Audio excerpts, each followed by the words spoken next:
So what does Genesis 1 teach us about how the world began?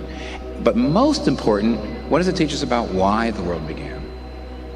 Now, first of all, let's just tell you two things about how. This text, again, looking at the more general, instead of pressing for details, it tells us two things about how the world began.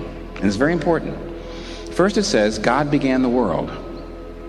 In the beginning, God created the heavens and the earth, which means the world is not the result of chance. It's not the result of an accident. It's not the result of random forces, which is the secular view, that this world was not created by God, but it's just, you can account for it by, it's an accidental collocation of molecules. On the other hand, it doesn't just say God created the heavens and the earth, it says God created the heavens and the earth. And the word created is a word in Hebrew that is never used of anybody but God. It's a word that means to create out of nothing. It means to create something that wasn't there before at all. Now, what I would like to show you is, on the one hand, we have a modern mythology and we have an ancient mythology about nature. The modern mythology says it's an accident and it's the only thing that's really there. The material world is the only reality. Nature is the only reality. There isn't anything else. But you realize that the ancient mythologies, and there's tons of them, so many of the ancient religions have all these different creation accounts. They're very interesting, and I went back and read a number of them, getting ready for today. And they all have one thing in common.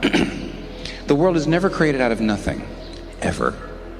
The world is made out of the God. For example, human beings are made out of the blood of a slain God. Or the heavens and the earth are made out of the slaughter of a sea monster. Over and over again, you have, in all of the other ancient mythologies, this world is always derivative. It's always an extension, an emanation of God. It always, comes out. It's usually an afterthought. Sometimes it's an accident, in a sense. It's never created out of nothing. It's always created out of some primordial, eternally pre-existent ooze or something. Or the gods come out of the ooze and they fight against one another, and then the gods that win build the earth and the heavens out of the carcasses of the dead gods, and so on. You never have what you have here in Genesis 1, which is God creates the heavens and the earth ex nihilo, which out of nothing, which means he gives it its own being. All the ancient mythologies, all the ancient religions, including even Eastern religions today, say this world isn't real. This world isn't that important. This world's an illusion. You want to get beyond this world. The body is the prison house of the soul. You want to escape this world. You want to move on. This world isn't real. This world is unimportant. This world is dew.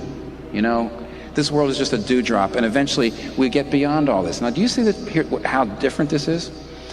The modern myth says this world is all there is. That's materialism, and you live for matter. You live for wealth. You live for pleasure. You live for it because that's all there is. On the other hand, the ancient mythologies always said this world isn't important at all. That's the reason why you never get science that arose out of any of the ancient religions. This world isn't important. You never get social justice. You never get anybody saying we've got to put an end to slavery. Why? Because the ancient religion says this world isn't, you resign yourself, you're passive, you're detached, you say, what can you do? This is just the way it is, this isn't real, we're going to move on beyond that, we're going to get into the afterlife. Genesis 1 says God created the heavens and the earth, so it's not an accident, this world is not all there is, don't worship it. Don't live for material things. But on the other hand, it says God created, it gave it its own being, it created out of nothing. The world is important, the world is good, the world is real. And therefore it's not unimportant, and therefore you fight injustice, and therefore you heal the bodies, and you put an end to slavery. This world's important.